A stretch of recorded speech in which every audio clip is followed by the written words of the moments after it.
Hello, I'm Bill LeMay, and thank you for watching Community Matters. We hope you'll continue to watch as we discuss issues facing our community and provide you with the resources and information needed to find solutions.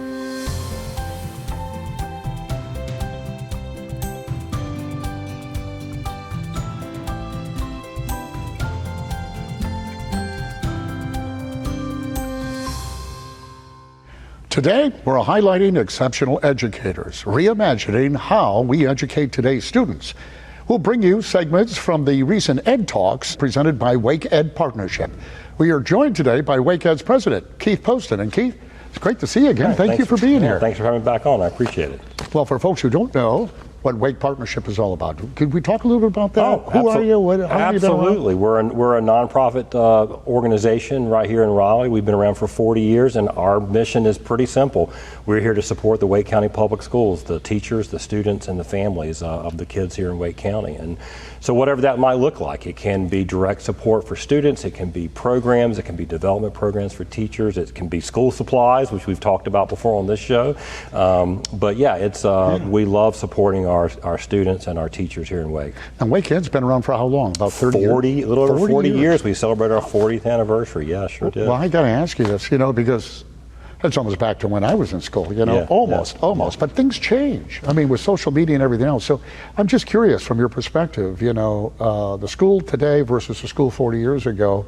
How are we doing, and what are the challenges? Well, I mean, to me, what they're teaching in schools now is remarkable. I mean, they're teaching a more diverse student body to such a wide range of subjects and things. I know when my daughter, we were just talking about our kids earlier, when my daughter was in middle school, I mean, she was easily already surpassing me in terms of being able to help her with her homework. And that's great, because that's what we want. It's always remarkable to me what they're able to keep up with. And I think even though we've been working with the schools for 40 years, I mean, the central role of public schools has really hasn't changed a lot. That is the job and the teaching that makes all other professions possible, right? I mean, that's where it all starts, and we rely on those teachers. And so I think they do an amazing job of getting our students prepared for whatever is next, whether it's college or straight into the workforce. Well, EDTalk. Well, it's the first I've heard of it. Forgive me if I should be a little more. No, it's brand new here. Yeah. All right, tell us about it. What is it? Well, EDTalks, it's a takeoff on sort of the famous TED Talks, which are really kind of more of a internet and television phenomena where people talked about subject matters, sort of individuals on a stage, talking, sometimes inspirational, sometimes educational, all of the above. We saw a program that was similar to ours in Charlotte called Teacher Talk. And it was they had similar goals that we had with starting this EdTalk, which was to elevate our teachers. I think that a lot of the community, even if you've got kids in school, just don't realize how remarkable our teachers are, how much they care about what they do, the impact they have, the tough job they have. And it was an unbelievable night.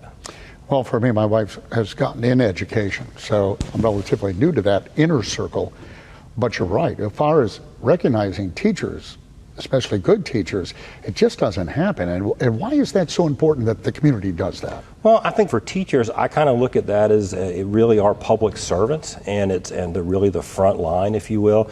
And look, they have a tough job.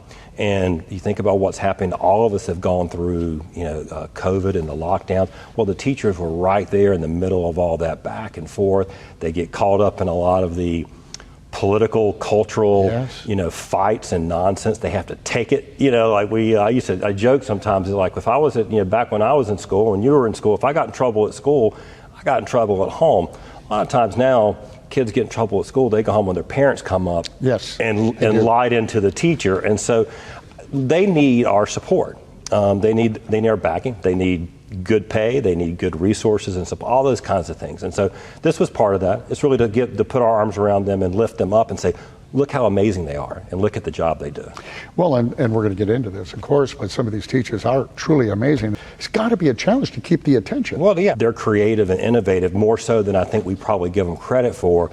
And in fact, if you talk to a teacher about things they don't like about their job, sometimes it's because it's so restrictive, because whether it's testing or other things, they want to be able to innovate. Yes. And we gave them a chance with this to give us their ideas. We put out a call for essentially proposals. Say, let us know if you want to participate.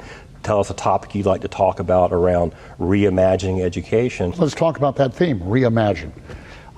Why that? And tell us more about it. Well, we left it, sort of generally, sort of intentionally broad. But we really wanted to say, think about what it's like in the classroom today, and what is it as a teacher. What are things that you're doing that you think are working, that you think should be built into reimagining how we approach our teachers? We're always there. There's always a better way to do things, and so they are constantly evolving and changing, just like in how they reach teachers and reach students and how they prepare their kids. And so that's what the reimagine was.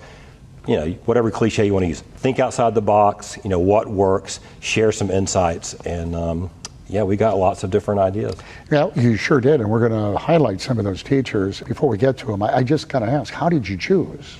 That had to be tough. Well, we actually had a judging committee made up of board members, community members, and our staff. We actually did a call. We had, like I said, they submitted proposals with little videos, and it was really a matter of just kind of culling through them to see which ones resonated for us.